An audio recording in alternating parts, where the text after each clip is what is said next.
મહારાજા કૃષ્ણકુમારસિંહજી યુનિવર્સિટીમાં અવારનવાર વિવાદો સામે આવતા હોય છે, જેમાં વધુ એક અધ્યાય જોડાયો છે। યુનિવર્સિટીમાં આઈટી વિભાગનું તમામ કામ સંભાળી ઓરો મીરા એજન્સી સામે સવાલ ઉઠ્યા છે। વર્ષ 2023-24માં એલએલબી સેમેસ્ટર 1માં 2 વિદ્યાર્થી નાપાસ થયા, પરંતુ ઓરો મીરા એજન્સીના સોફ્ટવેરમાં પરિણામ આવ્યું તેમાં વિદ્યાર્થીને પાસ જાહેર કરી દીધા હતા, જેને લઈને વિવાદ શરૂ થયો છે। હવે આ બાબતે યુથ કોંગ્રેસ અને એનએસયુઆઈ પણ મેદાને ઉતર્યા છે।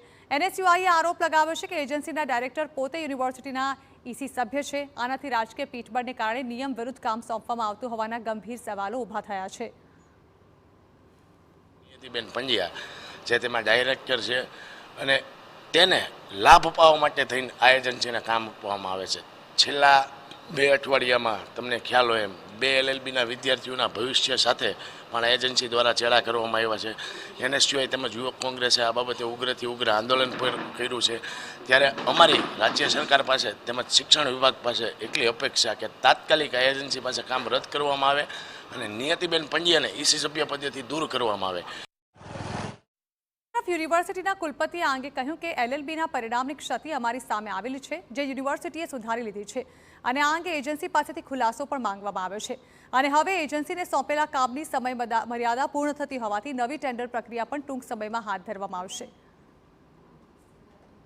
ઓરો મીરા કંપનીએ આવી ભૂલ કરેલી છે। વિભાગ દ્વારા એ કંપનીનો ખુલાસો પણ પૂછવામાં આવેલો અને એમને ખુલાસો લખ્યો હતો કે સરસ ચૂકથી આવી ભૂલ થઈ છે। એ ખુલાસો સાથેની વિગતો અમે બોર્ડ ઓફ મેનેજમેન્ટમાં મૂકી અને બોર્ડ ઓફ મેનેજમેન્ટના સભ્યોને એવું લાગ્યું કે ભાઈ આ 2011થી કામ કરે છે અને આજ સુધી કામ કરી છે, કદાચ કોઈ નાની મોટી અર્થઘટનની ભૂલ હશે, સરસ ચૂકની ભૂલ હશે, તો એમનો ખુલાસો છે એ ગ્રાહ્ય રાખવો એવો નિર્ણય થયો। એટલે એમનો ખુલાસો ગ્રાહ્ય રાખવામાં આવ્યો અને વિદ્યાર્થીના હિતમાં પરીક્ષા લેવાનો નિર્ણય થયો। ભાવનગર મહારાજા કૃષ્ણકુમારસિંહજી યુનિવર્સિટીમાં એક બહુ મોટો ભગો બહાર આવ્યો છે।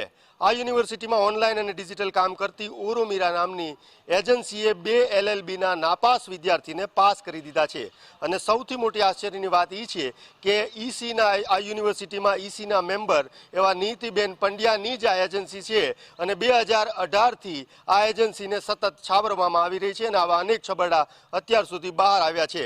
ત્યારે એનએસયુઆઈની માંગ છે કે તાત્કાલિક ધોરણે આ એજન્સીનો કોન્ટ્રાક્ટ રદ કરવામાં આવે અને ઈસીના મેમ્બરથી રાજીનામું આપવામાં આવે। કેમેરા પર્સન રાજેશ રાઠોડ સાથે અજીત ગઢવી, TV9 ભાવનગર।